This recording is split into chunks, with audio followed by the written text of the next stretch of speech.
Hello, मैं सफारिया class 9 Hindi chapter दुख का अधिकार लिखित फर्स्ट निम्नलिखित प्रश्नों के उत्तर 25-30 शब्दों में लिखिए।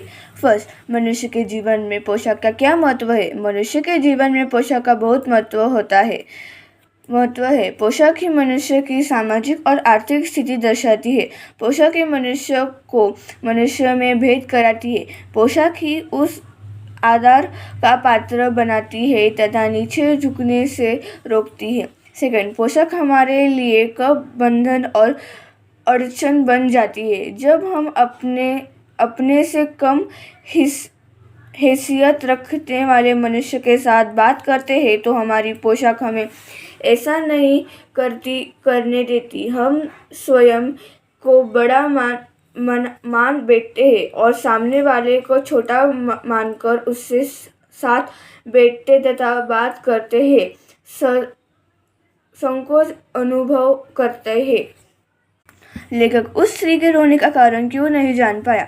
आंसर, लेखक उस स्त्री को रोने के कारण इसलिए नहीं जान पाया क्योंकि रोती हुई स्त्री को देखकर लेखक के मन में एक व्यथा उठी, पर अपनी ऊंची व उच्चकोटि की पोशाक के कारण फुटपाथ पर नहीं बैठ सकता था। नेक्स्ट, भगवान अपने परिवार का निवारण कैसे करता था? भगवान शहर के पास 1.5 बीघा जमीन पर घरी भगवान अपने परिवार का निवारण कैसे करता था? भगवान शहर के पास 1.5 बीघा जमीन पर घरी तकरियां तथा खरबूजे उगाया करता था। वह रोज ही उन्हें सब्जी मंडी या फुटपाथ पर बैठकर बेचा करता था। इस प्रकार वह कुचियारी करके अपने परिवार का निवारण करता था।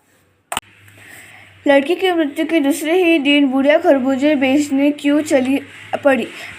लड़की की मृत्यु के दूसरे ही दिन खरबूजे बेचने जमा बुढ़िया घोर विश्वस्ता थी। सांप को हंसे लड़की की झाड़ फेड़ करना, नाग देवता की पूजा और मृत्यु के बाद अंतःश्रोति करने में हुए खर्चों के कारण उसके घर में अनाज का दाना भी न बचा था। नेक्स्ट, बुढ़िया को देखकर लेखक को अपने पड़ोस की सम्रांत महिला की याद आई। लेखक ने बुढ़िया को पुत्र शोक को देखा, उस अनुभव किया कि इस बेचारी के पास सोने धोने का भी समय और अधिकार नहीं है। तभी उसकी तुलना में अपने पड़ोस की सम्रांत महिला की याद आ गई। वह महिला पुत्र शोक के 2.5 महीने से पलंग पर पड़ी रही थी।